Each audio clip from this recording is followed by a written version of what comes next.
Hello and welcome to the channel. Business owners are crying out as President Bola Ahmed Tinubu's economic reforms continues to impoverish them even more. It was expected that with the new policies, things will be getting better. But it seems the old adage, it will get worse before it gets better, looks to be true in this case.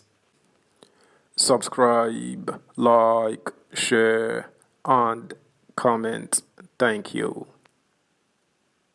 Business owners to Tinubu. Despite reforms, we can't breathe.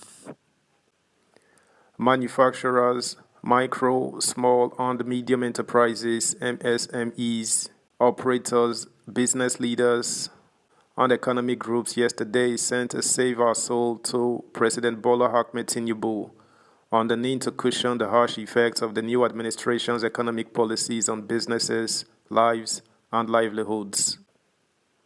Despite the 4 executive orders on talks signed by the president during the week, they spoke in unison that more needs to be done urgently for their businesses to be saved from failing. Tinubu had signed 4 executive orders suspending the 5% excise tax on telecommunication services and the excise duties escalation on locally manufactured goods, among others. The special advisor to the president on special duties, communications and strategy, Dele Halake, announced the development while briefing State House correspondents at the presidential villa Abuja on Thursday. However, aside from the challenges of multiple taxation that may have been addressed to an extent, they stressed the need to alleviate economic hardship quickly to make lives better holistically. For instance, a good number of manufacturers and MSMEs operators have lamented the huge amount of funds unplanned for, but which they have had to deploy to stay afloat since the removal of fuel subsidy. They noted that rising inflation and the high cost of energy to run their plants had tripled the cost of operations. They also called on the government to quickly address the regulatory environment, which they observed is a factor that could derail the progress being made with economic policies being introduced. SMEs, which are critical to Nigeria's economic development, have contributed over 48% on average to the national gross domestic product (GDP) in the last 7 years, according to the National Bureau of Statistics (NBS). However, despite the significant contribution of SMEs to the economy, challenges persist that hinder the growth and development of the sector.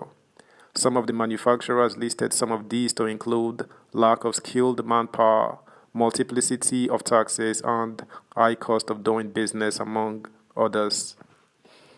A 2020 survey report by PwC estimated the financing gap for Nigeria MSMEs to be about 617.3 billion naira yearly. It listed obtaining finance, finding customers, and infrastructure deficit as the top challenges of Nigeria MSMEs, adding that the SME credit market, however, is notoriously characterized by market failures and imperfections. Despite the numerous policies and measures that have been articulated by successive governments, the manufacturing sector's contribution to the GDP has remained less than 10% over the last 5 years. The sector has remained largely import-dependent, which has made it extremely vulnerable to external shocks. Productivity is also weak because of structural issues. These features create competitiveness challenges for the sector. Many manufacturing firms have low local value addition, weak backward integration, inadequate forward integration, and low job creation potentials.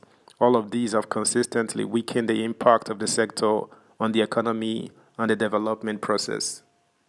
Since the beginning of the year alone, many manufacturers and businesses have suffered losses vis-a-vis the naira scarcity and the uncertainty that surrounded the general elections, which they allege led to a serious dip in sales for most manufacturing firms.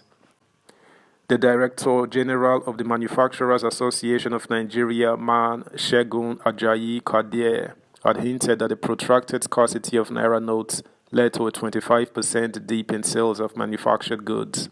Similarly, the National Vice President of the Nigeria Association of Small-Scale Industrialists, NASI, Shegun Kuti George, also said the scarcity threatened the existence of MSMEs since most of their operations were cash-based. With the removal of fuel subsidy and with the reforms in the foreign exchange sector, small business owners have also reported losses and setbacks in their operations. Subscribe, like, share, comment, and please turn the notification bell on. Thank you.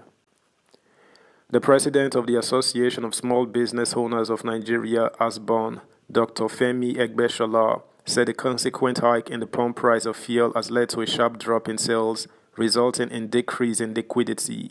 He lamented that many small businesses were no longer running at profit level, stating that sales have dropped sharply and turnover is on the downside. According to him, this has inadvertently resulted to drop in production and sales capacity, job losses, decrease in cash availability, and, ultimately, a handful of businesses had gone moribund or experienced total closure. It is indeed a sorry case, he said. According to him, the resultant effect of government's many actions is already manifesting in increases in the prices of goods and commodities. He said it was unfortunate that there were no palliatives put in place to cushion the negative effects of subsidy removal, particularly on poor households and small businesses before its eventual implementation. This, Egbeshola said, has added to the myriads of challenges besetting MSMEs at this time. However, he recommended ways that small business owners could navigate the situation to ensure survival of their operations by downsizing to the capacity of their current income. He stressed that businesses should begin to look at other innovative ways to expand their market beyond the present, adding that online media was a veritable tool to achieve that. For manufacturers, he advised them to begin considering sourcing alternative raw materials locally, while production should no longer be capacity-driven, but solely demand-driven. He added that diversification of businesses should be embraced at all costs, while value addition and creative packaging and branding should be considered in improving the sales of products and services. Similarly, partner and West Africa tax leader Deloitte Yomi Olugbenro at a forum gave statistics that SMEs account for 90% of industrial businesses, 63% of trade or agricultural companies, and employ 86.3% of the national workforce, while micro businesses alone account for 99.8% of total SMEs in the country. That's the news, guys. Thanks for listening. Until next time, bye.